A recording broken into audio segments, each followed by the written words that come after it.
దివ్యవాణి TV ప్రేక్షకులందరికీ శుభోదయం. యేసుక్రీస్తు పరిశుద్ధ నామంలో ప్రియులారా, మీ అందరికీ స్వాగతం, సుస్వాగతం.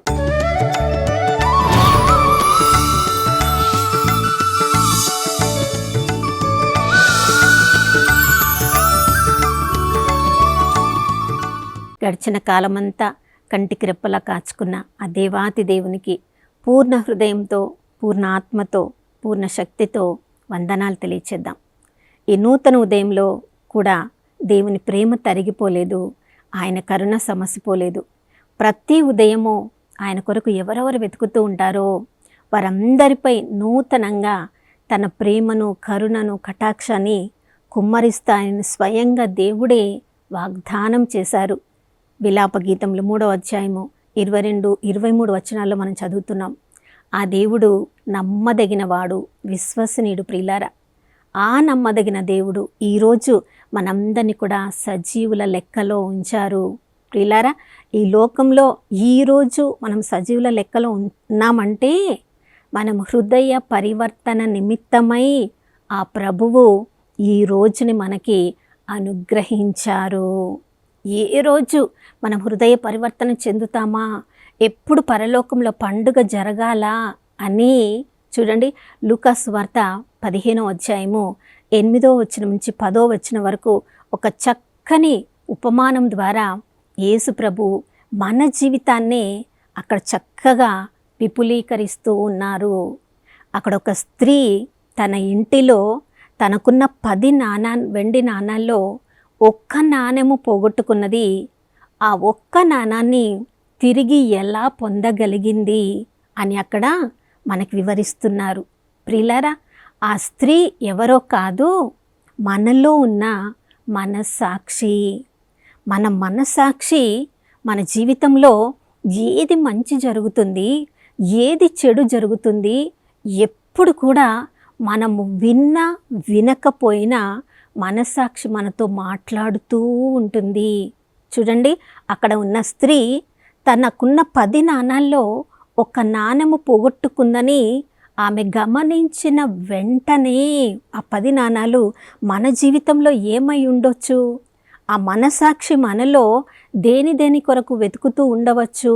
చూడండి, దేవుడు మనలో పెట్టిన ఆ మనసాక్షి మనల్ని కొన్ని దేవుడు అనుగ్రహించిన మంచి గుణ లక్షణాల ద్వారా మన జీవితాన్ని ఆధ్యాత్మికంగా ఉన్నత పదంలోనికి నడిపిస్తూ ఉంటుంది.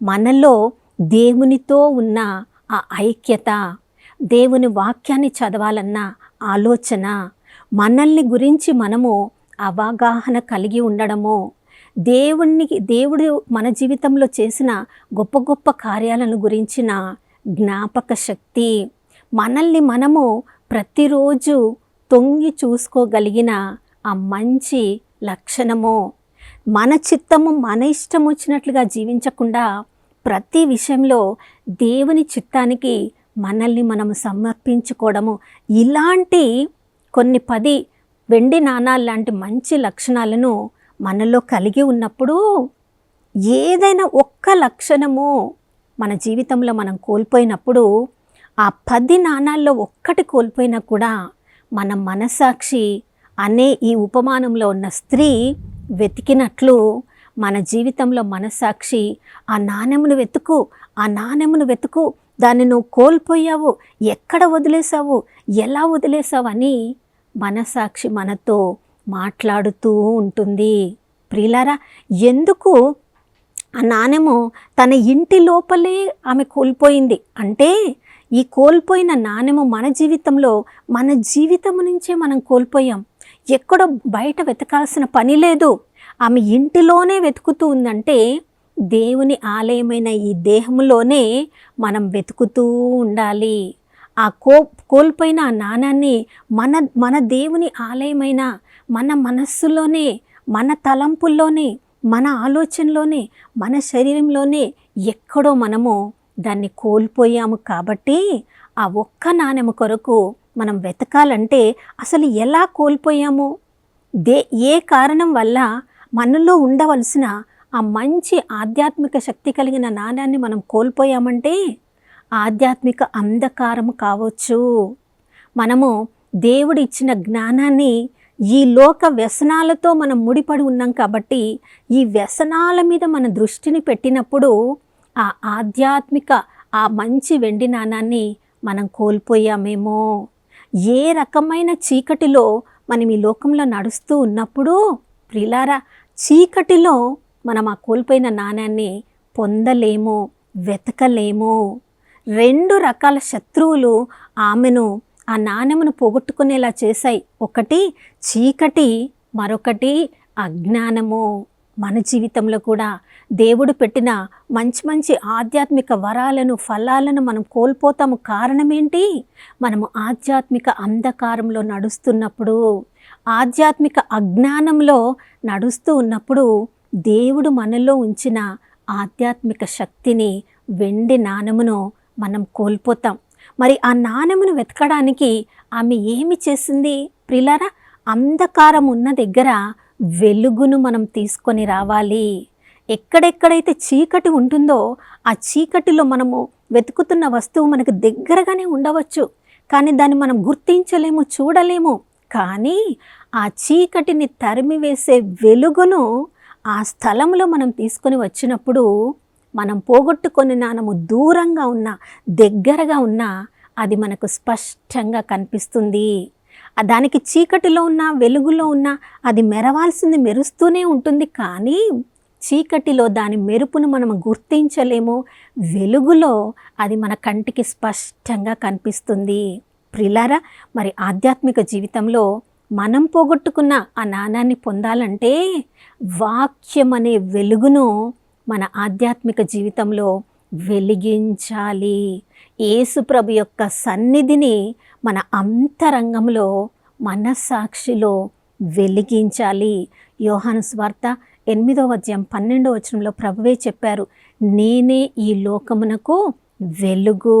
ప్రియులారా, ఎప్పుడెప్పుడు మన జీవితంలో ఏదో కోల్పోయామో, ఏదో అంతరంగ అంధకారంలో మనం ఉన్నాము, ఏదో చీకటి మనల్ని వెంబడిస్తూ ఉంది, మనల్ని పీడిస్తూ ఉంది, ఏదో అనుమానము అని మనల్లో మనం కుమిలిపోతూ ఉన్నప్పుడు దేవుని వాక్యం అనే వెలుగును మన జీవితంలో దీపాన్ని వెలిగించినప్పుడు మన జీవితంలో ఎంత పాపము ఉందో, ఎంత అంధకారం ఉందో, ఎన్ని రకాల వ్యసనాలు ఉన్నాయో, ఎన్ని రకాలు బంధనాలలో మనం బంధింపబడి ఉన్నామో ఆ దేవుని వాక్యమే మనకు స్పష్టంగా చూపిస్తుంది. చూడండి ప్రియులారా, మొదటిది ఆ జ్ఞానమును వెతకడానికి ఆమె చేసిన మొదటి పని వెలుగును ఆ యొక్క ఇంటిలో తీసుకొని వచ్చిందంటే దీపాన్ని వెలిగించింది. రెండవది, ఇక దీపమును వెలిగించి వెతుకుతూ ఉన్నప్పుడు ఆమెకు కనపడకపోతే ఆగిపోలేదు ప్రియులారా. చూడండి, ఆ ఇంటిని మొత్తము చీపురు తీసుకొని మొత్తం ఇల్లంతా కూడా ఊడుస్తూ ఉంది. వెలుగును, వాక్యాన్ని చదవడంత మాత్రంన పూర్తిగా మనలో విడుదల కలగదేమో. ఎందుకంటే ఒక్కసారి వాక్యాన్ని చదివితే అది మనకు అర్థం కాదు. కానీ ఆ వాక్యాన్ని మరలా మరలా మనం చదివినప్పుడు, మరలా దాన్ని ధ్యానించినప్పుడు, మరలా దాన్ని గుర్తు చేసుకొని దానినే మనం మననం చేసుకుంటూ ఉన్నప్పుడు ఆ వాక్యమనే వెలుగు మనలో ఇంకా ప్రకాశం ఎక్కువైపోయి ఎక్కడెక్కడ వ్యసనాలు, బంధనాలు అనే వాటిని మనము ధ్యానం అనే చీపిరితో మనం ఊడుస్తూ ఉన్నప్పుడు శ్రద్ధగా వెతకడం అంటే ఆ యొక్క వ్యసనాలన్నిటిని కూడా మనం మన జీవితం నుంచి తీసివేస్తున్నప్పుడు ఆమె శ్రద్ధగా వెతికినప్పుడు ఆ పోగొట్టుకున్న నాణాన్ని ఆమె పొందగలిగింది. ప్రియులారా, ప్రార్థన, ధ్యానము, మననం చేయడము మన జీవితంలో చాలా ముఖ్యం. ప్రతిరోజు ఇవి చేయగలిగితే ఏమేమి మనం పోగొట్టుకున్నామో ఆధ్యాత్మికంగా తప్పకుండా వాటిని మనం పొందగలము. చూడండి, చాలాసార్లు శారీరకంగా ఈ లోక ప్రకారంగా ఏదైనా మనం కోల్పోతే వెంటనే దాన్ని తిరిగి పొందడానికి అది ఎక్కడ పోగొట్టుకున్నామో వెతకడానికి ప్రయత్నిస్తాం. కానీ ఆధ్యాత్మికంగా దేవుడు మనలో పెట్టిన ఆ మనస్సాక్షిని మనం నోరు మూపిస్తే అసలు ఏమి పోగొట్టుకున్నాము కూడా మనకి తెలియదు. ఇక ఏమి పోగొట్టుకున్నామో తెలియనప్పుడు దాన్ని ఎలా వెతకగలము? అందుకనే చూడండి, ఆ 99 వ్యసనాలు ఉన్నంత వరకు ఆ మనస్సాక్షనే ఆ యొక్క ఒక్క గొర్రెను కోల్పోయాడని గొర్రెల కాపరికి తెలియలేకుండా పోయింది. అందుకని ఈ స్త్రీ తన ఇంటి లోపలనే ఆ నాణెమును పోగొట్టుకుంది కాబట్టి బయట ఎక్కడో వెతకకుండా, ఎవరి సహాయం తీసుకోకుండా దీపమును వెలిగించి ధ్యానం అనే చీపురితో తన యొక్క అంతరంగాన్ని మరలా మరలా ధ్యానిస్తూ ఊడుస్తూ ఉన్నప్పుడు, శుభ్రం చేస్తూ ఉన్నప్పుడు, తనలోని వ్యసనాలన్నీ వదిలిపెడుతూ ఉన్నప్పుడు, బంధనాల నుంచి దూరం అవుతూ ఉన్నప్పుడు, శ్రద్ధగా వెతికినప్పుడు తన పోగొట్టుకున్న నాణాన్ని పొందగలిగింది. నా ప్రియ సహోదర సహోదరి, మనందరి జీవితంలో కూడా దేవుడు మనల్ని ఎన్నెన్నో ఆధ్యాత్మిక వరాలతో ఫలాలతో నింపి ఉన్నాడు. ఏదో ఒకటి మనము ప్రతిరోజు ఈ లోక విచారములలో మునిగిపోయి ఆధ్యాత్మిక విషయాలలో మనం శ్రద్ధ వహించకుండా ఎన్నెన్నో మేలిమి రకాల వరాలను నాణాలను మనం పోగొట్టుకుంటూ ఉంటాం. కానీ అవి పోగొట్టుకున్న అని మనకు అవగాహన ఉందా? వాటిని వెతకాలి అనే నిరీక్షణ ఉన్నదా? దానికోసం నేను ప్రార్థనలో కూర్చోవాలి అనే మన స్వీయ అవగాహన మనం కలిగి ఉన్నామా? ధ్యానం అనే చీపురుతో నా జీవితాన్ని ప్రతిరోజు నేను శుభ్రం చేయాలి, ఎక్కడెక్కడ ఏమి బంధనాలలో నేను ఉన్నానో దాన్ని శుభ్రం చేయాలి అనే ధ్యానాన్ని మనం కలిగి ఉన్నామా? ప్రియులారా, యేసు ప్రభువే ఆయన స్వయంగా దేవుడైనప్పటికీ సంఘ ప్రార్థన మాత్రమే చేసి ఆయన ఊరుకోలేదు. ప్రియులారా, తన వ్యక్తిగత ప్రార్థనలో, అంటే వాక్యమనే దీపాన్ని వెలిగించుకొని ఎక్కడెక్కడ తండ్రి దేవుడు తనని ఎక్కడెక్కడ పరిచర్య నిమిత్తము ఏ ప్రాంతానికి వెళ్ళమంటున్నారో ధ్యానంలో తెలుసుకోవడానికి యేసుప్రభు ఒంటరిగా ప్రార్థన చేసుకోవడానికి రాత్రంతా ప్రార్థనలో గడిపారు. ఉదయమే లేచి ప్రార్థనకి వెళ్ళారు. చూడండి, సాయంకాలం ప్రార్థనలో గడిపారు. మరి వ్యక్తిగత ప్రార్థన ఎంత అవసరమో సంఘ ప్రార్థన తప్పకుండా చేయాలి. అంతకంటే ముఖ్యంగా వ్యక్తిగత ప్రార్థన కూడా చాలా అవసరం. అప్పుడే మన అంతరంగిక జీవితంలో ఏ ఏ నాణెములను మనం పోగొట్టుకున్నామో దాన్ని తెలుసుకోగలము, దాన్ని ఎక్కడ పోగొట్టుకున్నామో దీపాన్ని వెలిగించగలము, ధ్యానము ద్వారా మన జీవితాన్ని శుభ్రం చేసుకోగలము, శ్రద్ధగా వెతికి ఆ పరిశుద్ధాత్మ వరాలను ఫలాలను అనే నాణాలను తిరిగి పొందగలము. ఇటువంటి గొప్ప కృప ప్రతిరోజు మనకు అనుగ్రహించమని ఆ ప్రభుని ప్రార్థించుదాం. నాతో ప్రార్థనలో ఏకీభవించండి. పరిశుద్ధమైన దేవానికి స్తోత్రములు తండ్రి. అయ్యా, బప్తిస్మం మేము పొందినప్పుడు పరిశుద్ధాత్మ వరాలతో ఫలాలతో మేము నింపబడి ఉన్నాం. కానీ మా జీవితంలో వయస్సులో మేము పెరుగుతూ ఉన్న కొద్దీ ఈ లోక విచారములలో మేము మునిగిపోయి మాలో ఆధ్యాత్మిక నాణెములను ఎన్నెన్నో మేము పోగొట్టుకున్నాం ప్రవ్వా. నాని, ఈ ఉపమానంలో ఉన్న స్త్రీ అనే మనస్సాక్షి తను పోగొట్టుకున్న ఒక్క నాణెమును తను దొరికించుకునే వరకు అలసట చెందకుండా, ఎవరి సహాయం తీసుకోకుండా ప్రార్థన అనే దీపాన్ని వెలిగించి చీపురు అనే ధ్యానంలో కూర్చొని శ్రద్ధగా వెతకడం ద్వారా పోగొట్టుకున్న నాణాన్ని పొందగలిగింది. ప్రవ్వా, మా అందరి జీవితంలో కూడా వాక్యమనే నాయన వెలుగును, దీపాన్ని మేము ప్రతిరోజు వెలిగించాలి. ధ్యానమనే జీవితము ద్వారా మాలోని బంధనాలన్నిటిని కూడా ధ్యానమనే చీపురు ద్వారా మా జీవితాన్ని మేము శుభ్రం చేయాలి.